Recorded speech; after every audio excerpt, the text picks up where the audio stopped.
Jillian, sige, a few more photo ops with our photographers here. Ayun, hello po GMA, sana makawork ko po lahat. Makawork ko po silang lahat is huwag po silang matakot to speak up, to be brave, and to go for what they want. Kahit ano po yung sinasabi ng mga tao sa kanila.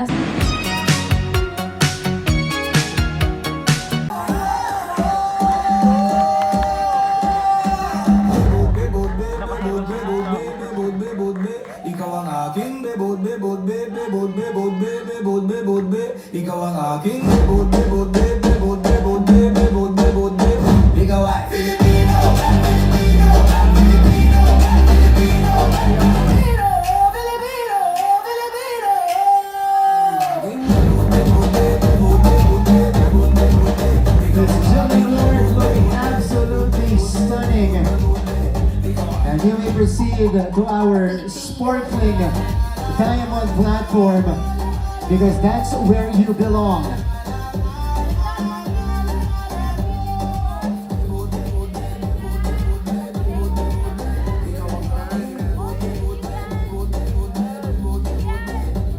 She is sparkling, she is shining. Jillian, sige, a few more photo ops with our photographers here. Take your time. All right. One more, right there at the middle. Jillian, you may now proceed. Kapuso, growing before our eyes and transforming from a promising young talent into one of her generation's most compelling and versatile actresses. Hailed as the star of the new gen, she brings depth, intensity, and authenticity to every character she portrays. From powerful dramatic performances to viral moments, and now her fierce role in the action drama series. You saw the journey, the transformation for the past 16 years from a child star, one of the most versatile actresses when she was a child, now, our star of the new gen. Again, we celebrate Jillian's loyalty and with signing the contract. This is for our video and photo, especially from our news team and social media teams.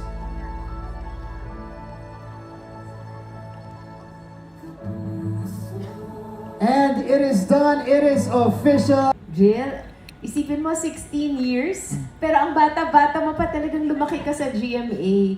And we've seen your growth as an artist, as a person. Sobrang galing ng evolution mo. You can reinvent yourself and you're always the star of whatever.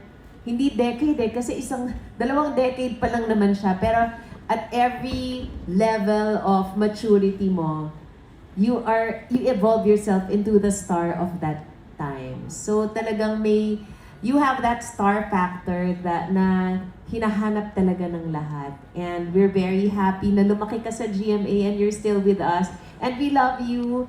You're like our little baby daughter, na not so baby anymore. And I can't wait kung ano pa yung mapapakita mong galing. Paano mo pa ma-evolve yung sarili mo because you're so young. You still have so many more years ahead of you. And I can see na ang layo pa ng mararating mo, Jill. Thank you so much. We love you. Thank you, Attorney Annette. Now, let's hear a few words from Miss Joy. Hi, Jill. You know that we are really proud of your accomplishments. I'm a big fan. We are a big fan of your transformation. Ang ganda-ganda mo. This is your most beautiful version. I think so far kasi marami pa tayong aabangan. But we at Sparkle are always proud of everything that you do, especially Jill the performer. I'm always amazed. Pag nakikita ko yung videos ni Jill, hindi lang siya actress.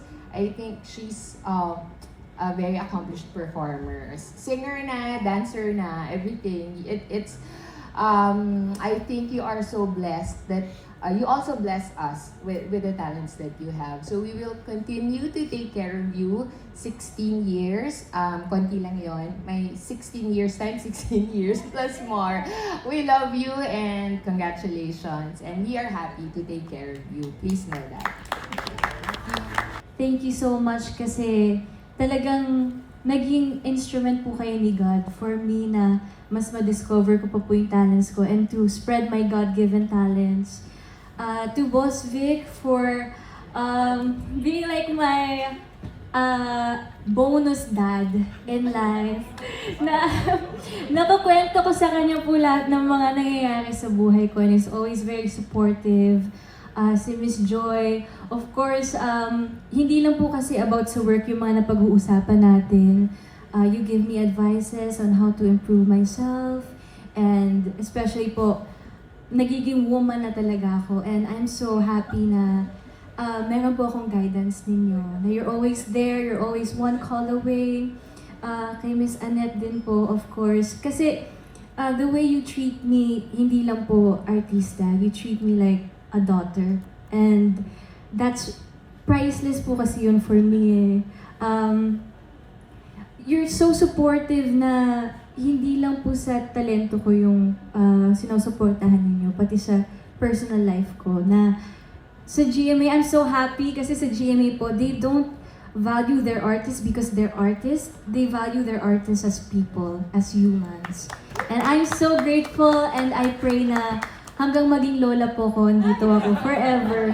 Thank you, Sparkle! You're eternal! Yes! Teams.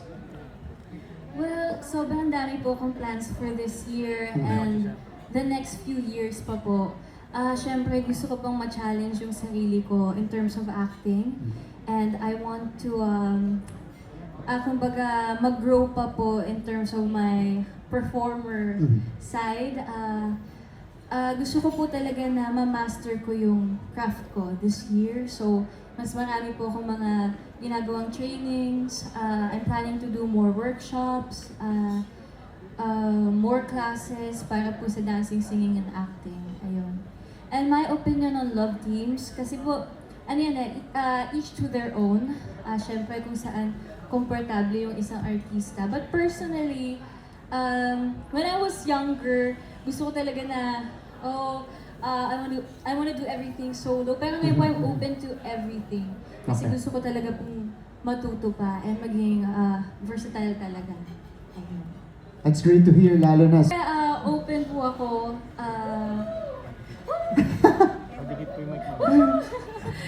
Siyempre open po ako and sobrang bait niya po eh. As in, kahit this morning, he texted me na kamusta siya. So, if I'd be working with somebody that's supportive, why not? Diba?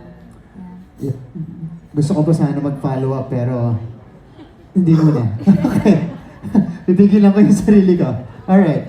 Next question is from Miss DJ. Yung ibang talent or ibang kakayahan mo? Siguro po ang character na merong disability to raise awareness or something that talks about mental health din po since advocate po ko for mental health. Kasi malaking responsibility rin po yun na magbigay ng ganong klaseng role sa isang artista. And I think magiging challenging po siya for me and magiging boses din po ako para sa mga tao na hindi nila, kumbaga, na-explain yung mga sarili nila. So, yun po yung gusto ko din maging contribution ko sa industry, not just to entertain people, but to raise awareness and be a voice for other people. So, ganun po mga roles. That's really good. And one more question, sa dami mong ginawa, bata ka pa, artista ka na, sa tingin mo, ano yung pinaka-proud moment mo or nagawa mong greatest achievement mo in life? Greatest achievement in life? Siguro po yung pinapatuloy ko lang po yung ginagawa ko. Kahit ano pong criticism na binabato sa akin or fake issues man yan or kung ano man po yung mga sinasabi ng mga tao sa social media or sometimes the news. Kasi sa akin po, sobrang binavalue ko lang talaga yung work ko. So, andun lang talaga yung focus ko po ngayon. Like, minsan, hindi na po ako nagbabasa ng comments kasi naisip ko, ayoko na po magpa-apekto doon dahil ang nagmamatter sa akin is yung mga shows ko, yung may mga napapasaya ko. So I think yun po yung pagiging resilient ko din and being brave, especially this year and last year. Thank you. Thank you. Especially last year kasi po, ang gusto ko kasing message din na mabigay, especially to young women, is wag po silang matakot to speak up, to be brave, and to go for what they want. Kahit ano po yung sinasabi ng mga tao sa kanila, as long as you're not hurting anyone, as long as you know yourself, you should be confident and do what you love, reach for your dreams, and raise your voice for other people din. Kumbaga, do more research also, gain more knowledge to help other people and to help yourself. And ayun lang po, to be brave and resilient, especially for young women. Especially women express themselves in the way that they want to express themselves. Kasi ako naniniwala po, as long as you're not hurting anyone, do what you want. Wear whatever you want.